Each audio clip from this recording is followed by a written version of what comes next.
has had a very busy schedule. A very good evening to you watching UBC TV. My name is Sophie Matovu and thank you for joining me on U Health Chat. It is always a pleasure for us to join you in your living rooms and to be able to bring to you topics of interest that have got to deal with matters of health.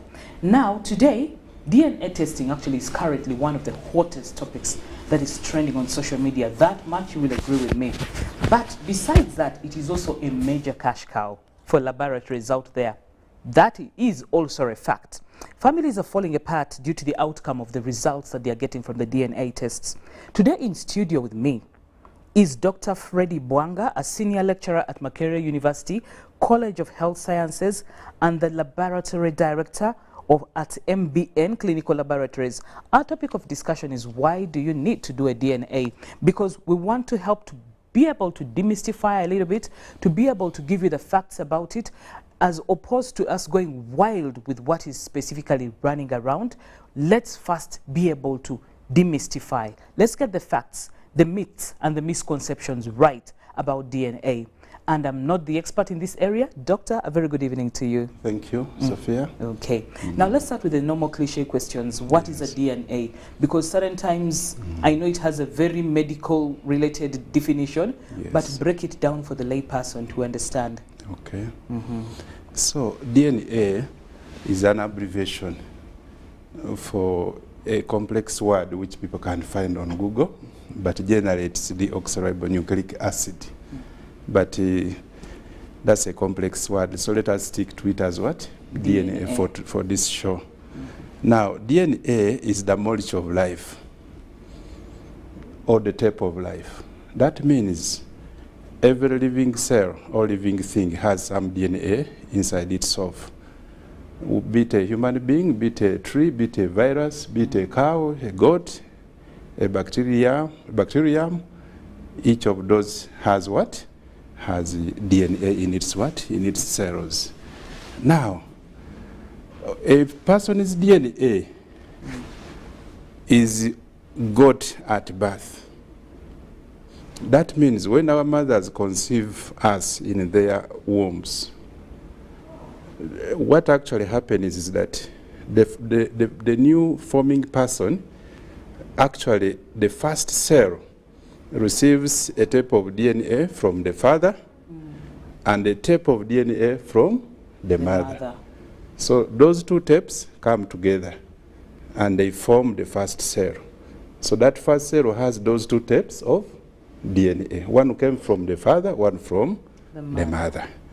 Now, when that cell begins to divide into the different parts of our bodies by 9 months, it means that every cell on that person has the same DNA tapes which were got at the time of fertilization or conception for that matter. So, now that DNA tape has information on it. Just like you can talk about a video tape or I think a film tape, or some people grew up during my days, remember the compact we used to put in radio cassette players. A tape similar to that. It has what? Information. Now, that information is the one which later manifests into what we see on a person, like your skin color, my skin color, someone whose height, someone whose size of the nose, of the ear, of the what. You look unique. You don't look like all women in the world. Every person looks a bit unique, except identical twins. So that means that that DNA is the one that has information. And God knows that at a particular time, a certain piece of information is manifested. For example, when someone is a child, the DNA for making, for example, puberty changes is there. But when someone is a child, that gene is silent until when the years come and then things begin to happen. So DNA is the tape of life. The information is on that tape, but it manifests in different parts of the body at different times. So that is DNA. Okay. Now, Yes. that brings us to the question which is our topic of discussion. Yes. Why do a DNA? Because, you know, ideally, Yes. I would say we had our traditional way. Our parents had a traditional way of doing DNA. Yes. Let's call it the local DNA. Yes. Where when a child is born, they tell them, take the child to the Senga. The Senga will do the physical assessment by looking at the features. With this nose, this is our child. With these nails, with this head, with this, you know, basically they would look more at the features. Yes. And life moved on normally. Yes. But now, why do a DNA test? But actually, one can also ask the question the other way. Why were they doing that? They were doing that because probably they had some issues with trust of whether they were the fathers of this child or not. But let us come back to why people test for DNA. First of all, I would like to inform our listeners that what has been brought out in the social media and in the mainstream media, there are lots of falsehoods.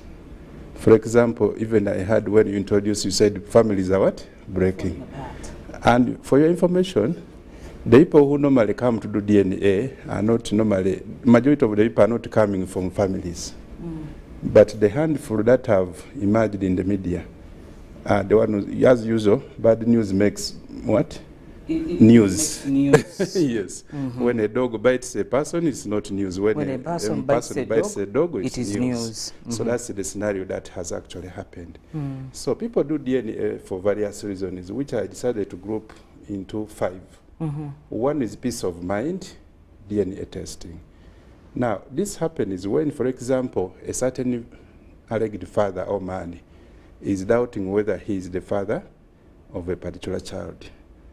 For example, there are many relationships which are not necessarily family relationships, where a man finds himself with a certain lady, and somehow the lady becomes pregnant. But then after some time, maybe the man is not aware, then the lady says, when you were with me, this child came up. And then the man's like, am I really the father or not? Probably let me check and see whether I'm the father, then I can take care of my what? My problems. So, or take care of the child. So then they request for what we call a simple peace of mind DNA test. And then when, in many cases, when the father is the father, or when the alleged father is the biological father, then actually they take care of the what? The child. Peace of what? Mind.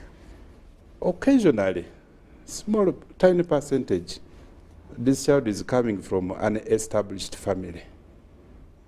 But that's not the majority. The majority is coming from those relationships where the child is hanging in space.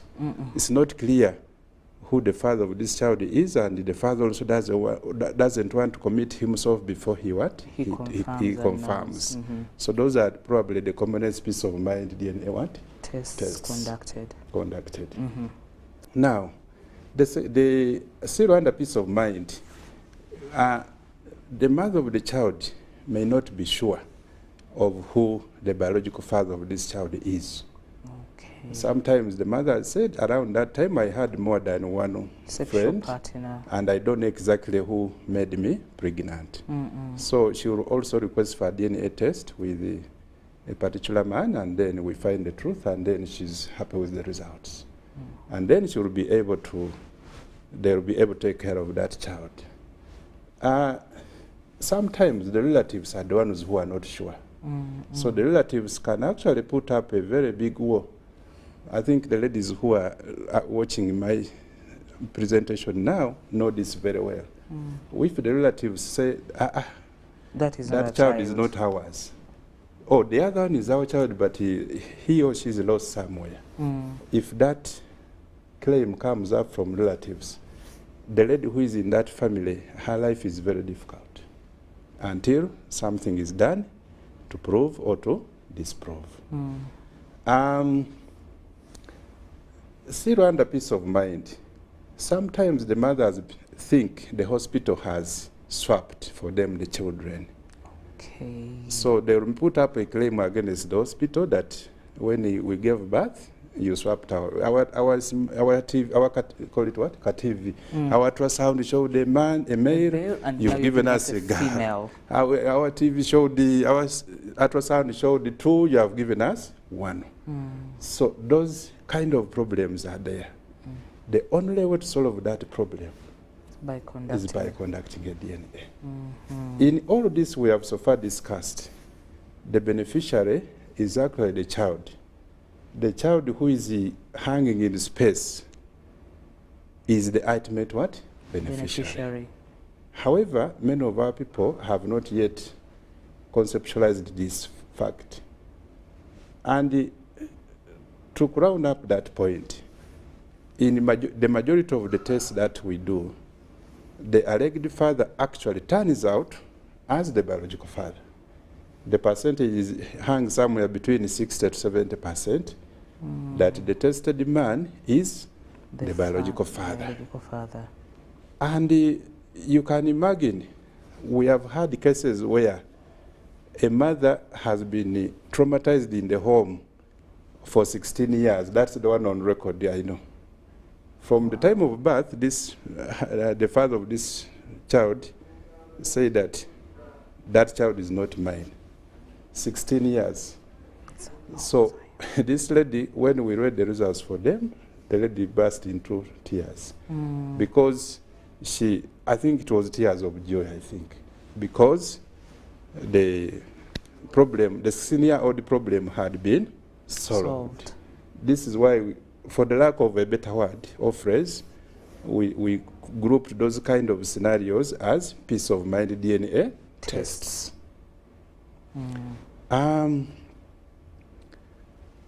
So, if 60 to 70% turn out, the tested man turns out as the alleged father, the child in between the battle and the mother. So DNA testing in that aspect comes up to solve an ongoing conflict. It actually, by the time people come for DNA test, they don't just wake up and say, tomorrow, Sophia, let's go to the lab and... No. By the time they come for DNA testing, there is a conflict, which requires facts in order to what? To solve. And these facts cannot come from anywhere other than from this test. And as you know, families, or something related to families, families, as we have been taught since childhood, family issues are better solved in the what? In the house. In the house, yeah. And the family court, or not the other one in big buildings, but the home court is in the bedroom. So if there is any small issue there about paternity, I think what wise parents do, they quietly do test, and then they see how to manage. Now, a few of them have done the unthinkable. But actually, when you trace some of those things, you find that the people who post those things in social media are not actually the mother or father, but a third party who is observing and videotaping quietly. Oh, wow. That is what we have observed here and there. But I think most families would not be so stupid to bring that small thing on, that kind of thing on in the social media. It doesn't normally happen that way, and people are given pre-test counseling and the post-test counseling, and actually they are prepared for the results. So that is the first big group of peace of mind DNA testing. The second category is what we call a legal DNA test. A legal DNA test is done when any of the structures of government, like the LOC system, the probation offices at districts, the child and family protection, the family courts, the real family courts, the administrator general, the judges, magistrates, and so on, can all order for a DNA test. And why do they order? They order because the conflict which is already there has failed to be solved within the what? Within the family, within the family at home. So they seek now legal redress, or not precisely in the way we know legal redress, but they seek authorities or leaders to what? To intervene. At any level, as I said. But in particular, these are cases where the man has impregnated your daughter. A younger man or even the man or whatever has impregnated your what? Your daughter. And then this man denies responsibility. The parents of the girl will speak with that younger man or whatever the man is, and he still refuses. And as there's someone who says Bandi Ulida. I think we know him. That man becomes Ndi Ulida. Like this maize weaver.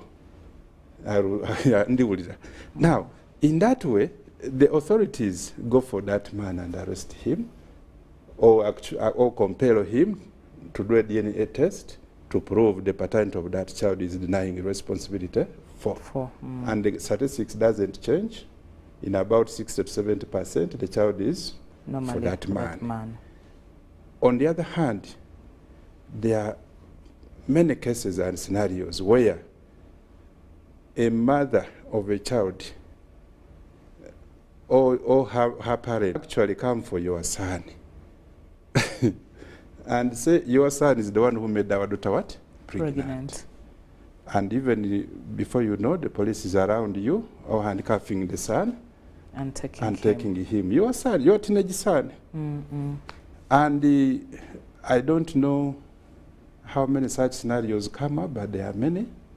Oh, wow. Sometimes this man is an ordinary boy on the village or in that area. Sometimes this is a leader. Could be a church leader, could be a pastor, a reverend, a priest, whatever kind of leaders. Could even be the high-end politicians in that category. But because of some either premeditated malicious or whatever, something happens and they say, he's the one who made our young daughter what? Pregnant. For their own reason. So in that way, I don't know how many boys and men have survived the prison, defilement, rape, through a DNA what? Test. Now, you can imagine if this is your son, you know what is ahead of that son, because the laws against defilement or rape are very stringent. Yes. True. If this is your daughter, it is very sad to have a daughter who has a child who is fatherless. These things are sorted by a DNA test. And at this moment, before you comment, I would like really to applaud the Child and Family Protection Police. They have done a tremendous job in solving paternity-related what? Issues. If these things were thrown to the conventional courts, I really don't know. You know, court processes take a bit long. And in that process, the person actually suffering is the child. So if the case is in court and people have to go for court attendances and what, the child is growing, the child needs fees and other forms of support. As the courts are taking years to resolve this problem, the child is what? Is suffering. And also suffering. The Child and Family Police have played a big role in mitigating these what? Problems. Okay. Now, Doctor, I would like to ask you, because from what you have been explaining, it looks like most of the times the result turns out to be positive. Yes. What happens in a situation where you get a false positive? Have you come across a situation like that? At a later stage, I'm going to talk about the quality assurance systems in the labs. Okay. So then what is the procedure, you know, because I mean, when you talked about the tape and how the DNA structure is, why is it always that it's the father's, you know, sample and the child that has to be taken and not from the mother? You might need to explain that to a viewer who is watching you right now. Okay, I think it depends on the purpose. Sometimes the request is a paternity test, sometimes a maternity test. For a paternity test, the principal samples to be tested are the one from the man and the child. And then what we are looking for, as I mentioned at the beginning, we are looking to see if the child is, if half of the child's DNA can be traced in the man's DNA profile. Yes, because we say that a child has from the father and from the mother. So we are trying to see this child's sample here. Does it have, is half of the DNA there related to the man who is alleged to be the father. So that's how we do it. Now, in terms of how it's done, maybe you might Yes. want to take us through the procedure. Yes. But when you talk about the samples, what is drawn? Because there are certain times everybody knows if it's malaria, if it is this, Yes. if it is a UTI, it is the urine, if it is... How is this done? As we said, when the baby is formed, the cells just divide from there. At conception, the first cell will divide into 2, into And 4, multiply. and so any part of the body of that person who want to test can be taken. Okay. Commonly, we take a blood or a mouth swab. But Mouth swab? basically any part of, yes. Wow. A mouth swab from the inside of the cheek, that pink surface can be easily swabbed and tested. But basically any part, like we can test bones, we can test teeth, we can test part of the skin, we can test virtually any cell. Because we say that the first cell divides into other cells and they all take copies of the same DNA which was formed at conception. So basically any cell on a human being has the same DNA. Now, the other reason why people do DNA is for immigration. Immigration DNA is normally demanded by embassies, other countries where people want, like someone might be living in America, and then says, I have my 2 children in Uganda, I want to come and stay with them in the US. Now, in that way, a DNA is ordered for by the embassy. Okay. Now, this is done to mitigate another very serious crime called child what? Trafficking. Child trafficking. If this was not done, anyone could wake up, I'm living in the US and I need my 2 daughters, or sons, or daughter and son from Uganda.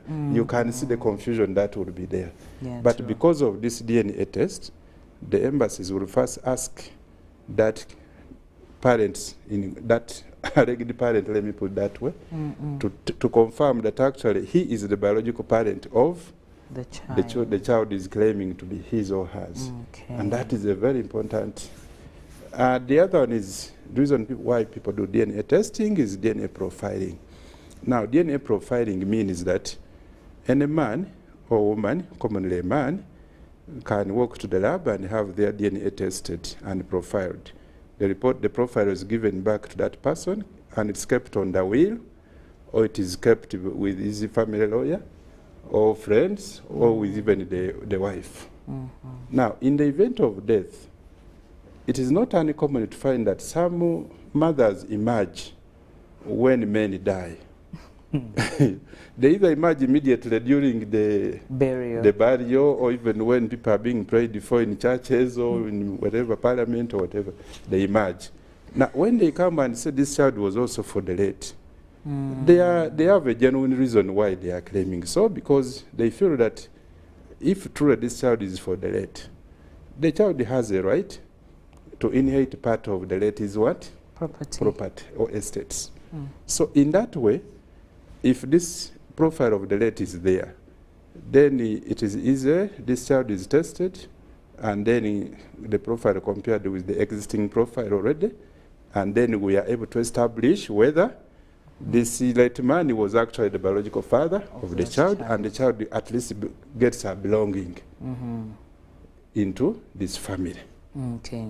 In case the child is not for that family, I think the ladies know this better.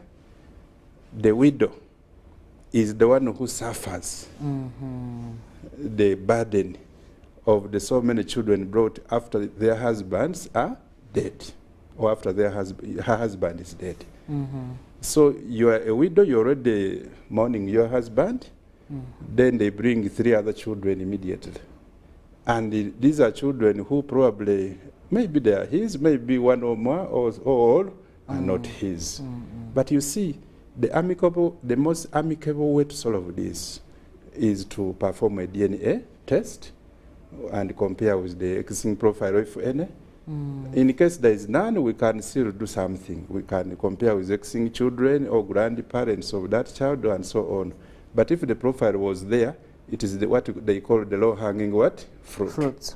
The last big reason why we do DNA testing is what we call Y chromosomal DNA relationship testing. Now, this is done to compare males. So, like if our cameraman there was brought to my family, and they say, he's also he's also for my father, okay?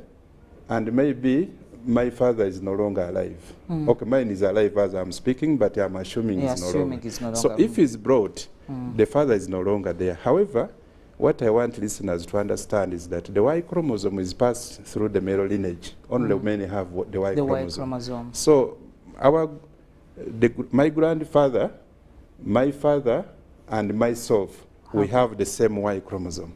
So that means if they bring a newcomer anytime, and any of the three of us are still alive, even if my father is dead, if I'm alive, we can compare my Y chromosome with his, and we confirm whether he's coming from our male lineage.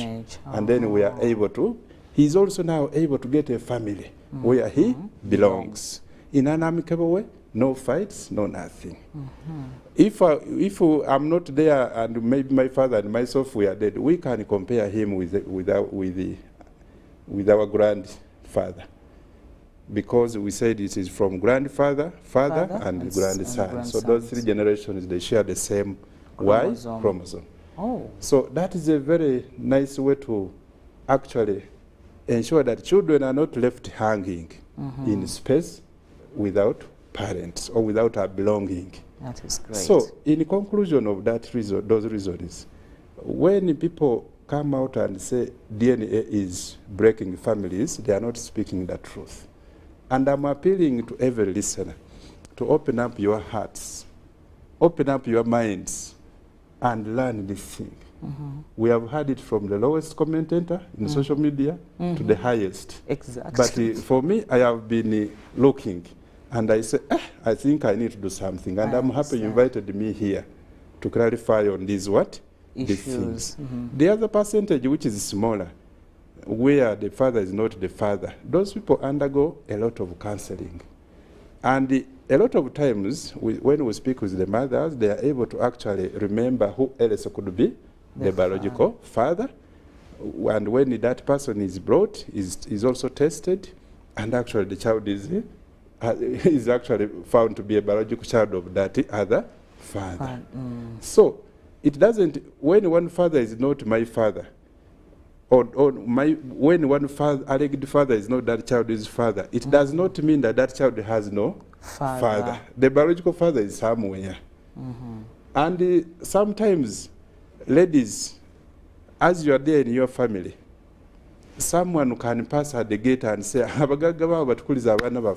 let those rich people in that house grow for, raise our children. Now, that message is probably more dangerous to that family than even a DNA. But if the mother is wise, the best she can do is to speak to that man, and they come and do a DNA test amicably. And if the child is his, then they are cancelled, and then other things can follow.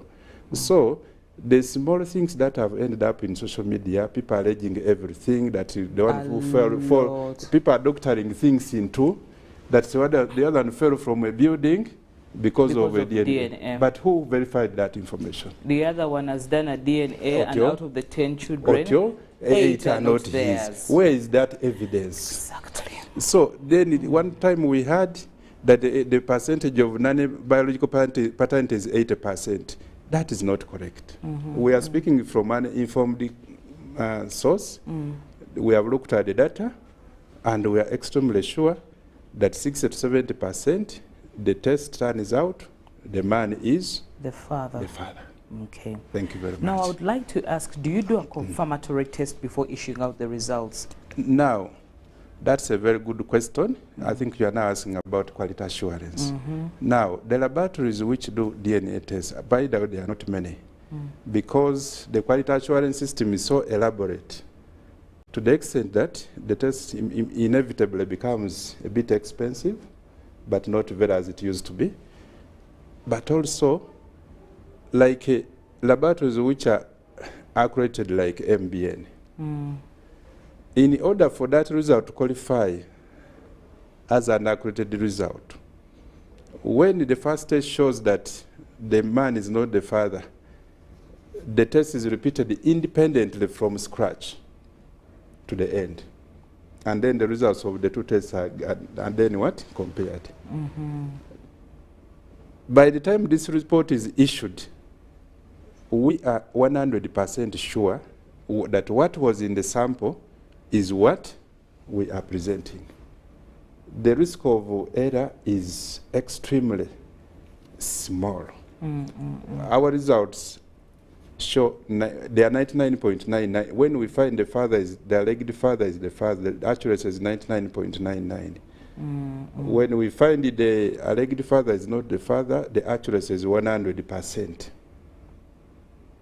So there is no room for error, because even in the lab processes, the system is designed in such a way, when you become international accredited, it means the results we do at the lab, like at MBN, are acceptable internationally for immigration, for legal use, for what. So what this means is that the lab has developed the capacity to cross-check every step of the test back and forth, so that by the time the result comes out, it is actually the accurate result. Then have you encountered a situation where you've had a false positive for the years that you people have been doing it? But it's also a common thing, yeah? No. It's not common to get, is it common to get false positive? No, it's not. It is, as I say, the systems are designed in such a way that they eliminate those. I think someone commented somewhere today about, yesterday or today, about the sensitivity and specificity of tests. Those are technical terms in research statistics of diagnostic tests. However, that particular thing is mitigated by the systems that have been designed for this test, because this test is not an ordinary malaria test. This is a test which has implications for the child. And the child actually is the most important thing we look at. We must protect the rights of the what? The child. So in that way, everything is done in a perfect manner. Then tell us about there is one I saw on social media where they're talking about home DNA, paternity analyzer kit. Is it true or false? Do they exist? Now, the home DNA kit we have seen on social media, actually, let me clarify for the listeners that that so-called home DNA is not a test done at home. That box just has a swab, which you can use at home to swab yourself and send a sample to the what? To the lab. Either through DHL or whatever, or you can take it physically yourself to the lab. So there is nothing in that box which is a testing device. It is not there. What is there is a simple cotton swab. And this is how social media has actually really played on people's thinking. And I'm still continuing to appeal to everyone, small and big, rich and poor, to understand that we are here to clarify on the issues. That those posts are just not correct. And the people who are marketing that so-called home DNA, they have put the word home DNA in very big font. But somewhere when you read on the box, you find a lab fee, $139. So if it is at home, why would you pay $139 what? Dollars. So people have not taken time to understand. And that's why we are here to what? To clarify for them. There is no home DNA. The technology for DNA testing is extremely complex, at least as of today. And that's why you don't find DNA testing in everywhere you look. People think that every clinic is doing DNA testing. That's not correct. There are probably 2 testing labs in Uganda, the Government Analytical Lab and MBN Lab. The rest are probably collecting samples and shipping to somewhere or sending to one of these 2. Okay. Now I'd like to find, because we have to also help demystify some of these bits. Is it true that there is a modern way of testing paternity when the child is still just a month or 2 in the womb? It is possible, but the younger the pregnancy, the more the risks to the unborn child, because at the end of the day, we still have the samples have to be collected from the child's tissues when the child is still in the womb. Okay. But it is possible, but as the pregnancy grows, it is possible, I mean, the fluid around the baby is collected. We call it amniotic fluid. It is collected. It has DNA of the child. And then also the maternal sample is collected and the father's sample is collected.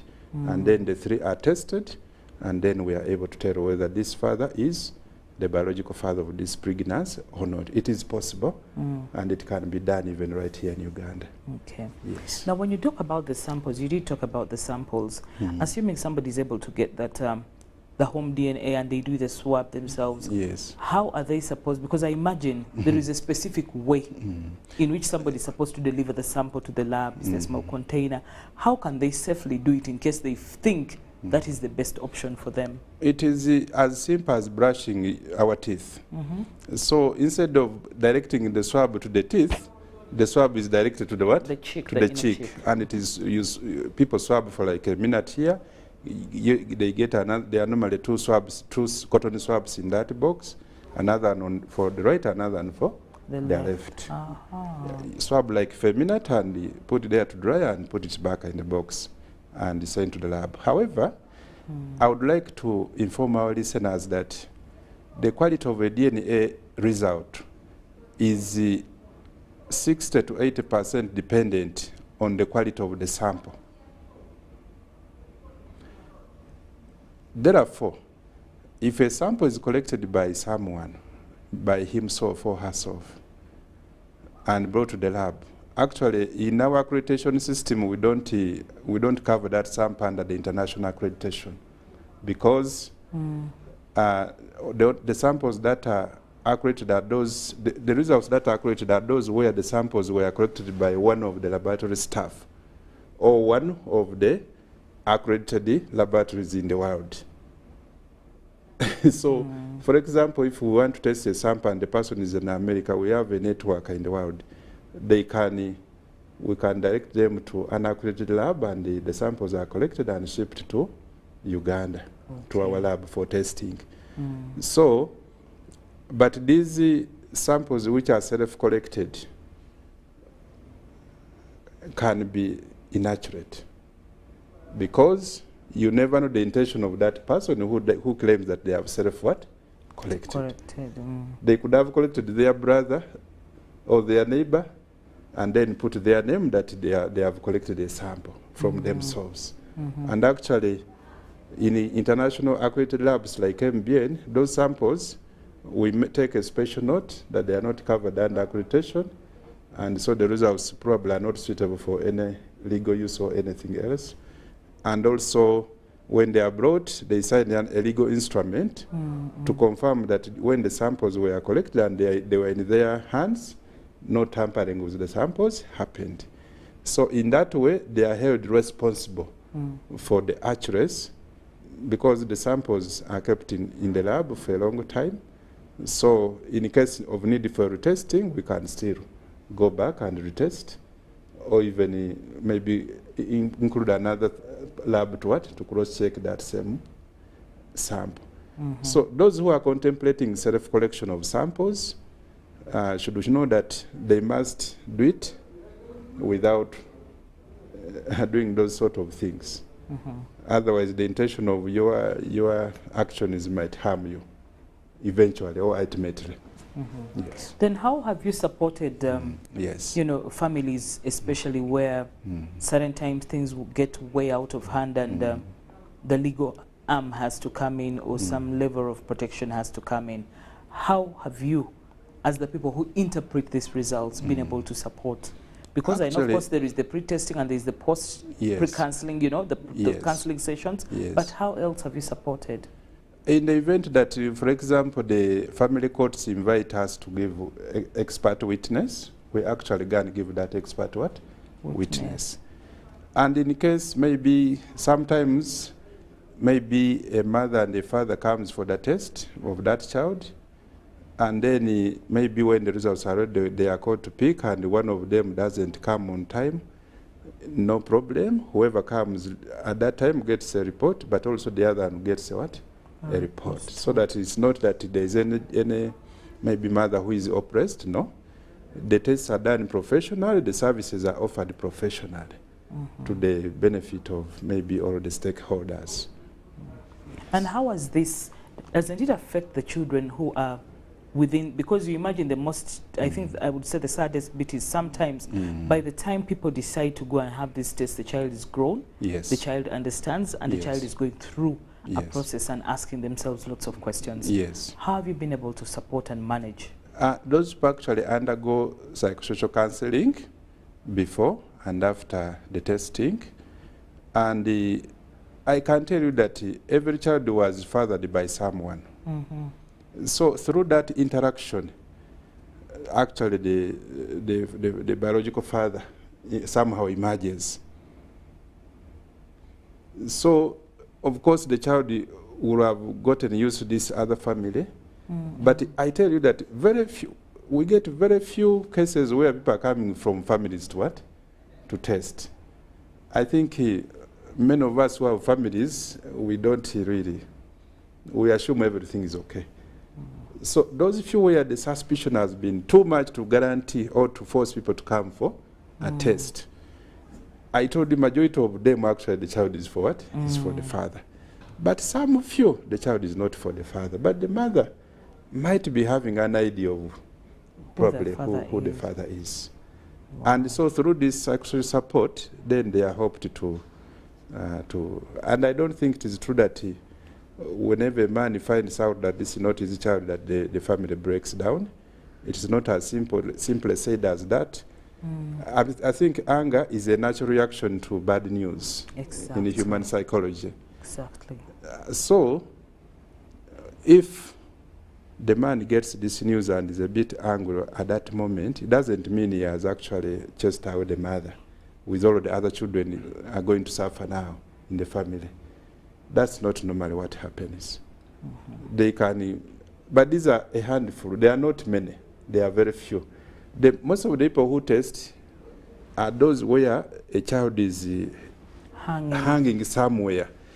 The mother maybe comes one morning and drops a child at the man's gate or compound and disappears.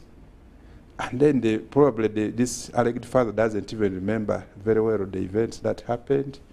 And now he's there, he doesn't know what to do. But he maybe is able to look after this child. So he says, I think let me find out if this is my what? Biological child or not. And this DNA affects the poor and the rich alike. It affects the smallest politician at home and at all levels. It benefits the village catechist to the higher levels of that domain. So it is like this probably is slowly becoming part of the things we do every day. That when these problems have arrived, you get sick and you go to hospital. Even this child thrown at your gate makes you sick, not physically, but you are psychologically sick. And you need an answer somehow. So, okay, Dr. Bwanga, thank you. What is your take on government's intervention to regulate the DNA laboratories? Okay, so far you say there are two, but I don't know. It is actually a very good thing if the Minister of Health comes in to regulate to actually, like when COVID-19 came, the Minister of Health came out properly and he told the population which laboratories were certified to what? To test, and that helped a lot. Because it had become kind of a business for making money, whether you don't care which results you are giving and so on.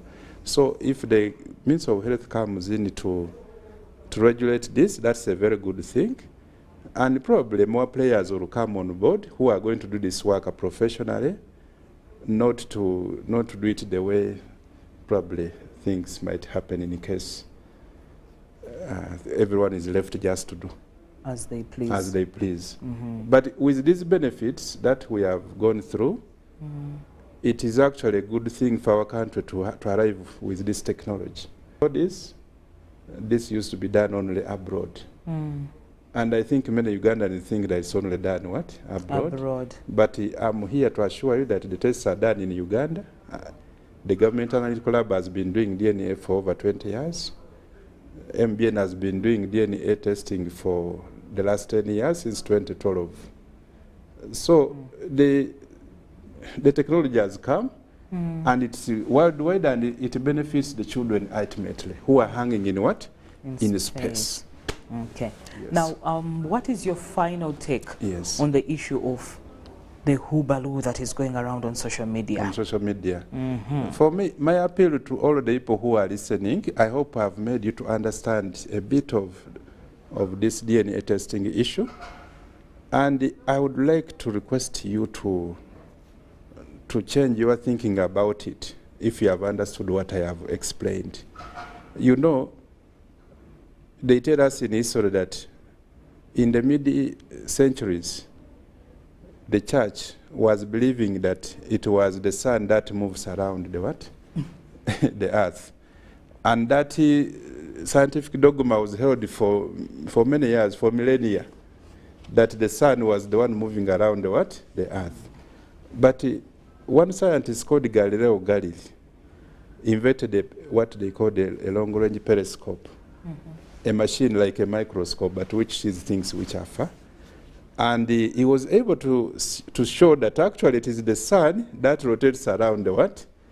Around the sun. So the earth rotates, not the sun, but the earth rotates around the sun. But everyone by that time knew that it was the sun, because after all, in the morning you see the sun this side and you see it. So there was a reason to believe, but actually it was not a scientific fact. What Galileo brought on the table was the scientific fact, but at that time, the then Pope ordered for removal of the Pope's eyes. And he became blind, because the Bible says when a part of the body makes you to sin, it should be removed.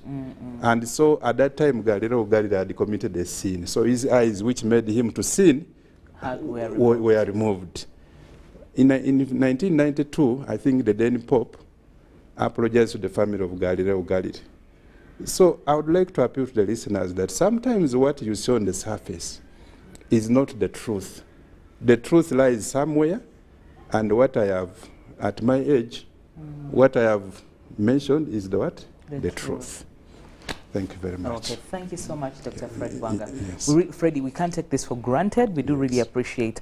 But still, possibly next week we might have him still again in studio with possibly a legal person, because there are very many unanswered questions when it comes to the aspects and bits that have got to do with legal, on the legal hand. So I'm sure we shall have him in studio next week to be able to address some of those. But for you who have questions that you would like to be addressed by the doctor and by the legal person that we shall bring on the panel, I would like to ask you to send them to our email, which is info@ubc.go.ug. I would like to mention that again, you can send your questions to info@ubc.go.ug, and when they do come in next week on Thursday, New Health Chat, we'll be in a better position to be able to respond to those questions. You'll also be able to know what the cost implications are involved. But please be mindful, get the support of a medical person before you make a step on your own to go and do the DNA. But you have also been able to get it clearly, the purpose as to why you should do it. Don't just think it is a fun thing, because it has turned into a lot of different stories that are yet to be proven. That is all we had for tonight. I'd like to say good night from me and Dr. Bwanga. And just keep watching UBC TV, for the 10 o'clock news is coming your way shortly with Rhoda Ngonzi. Good night. Thank you. Okay.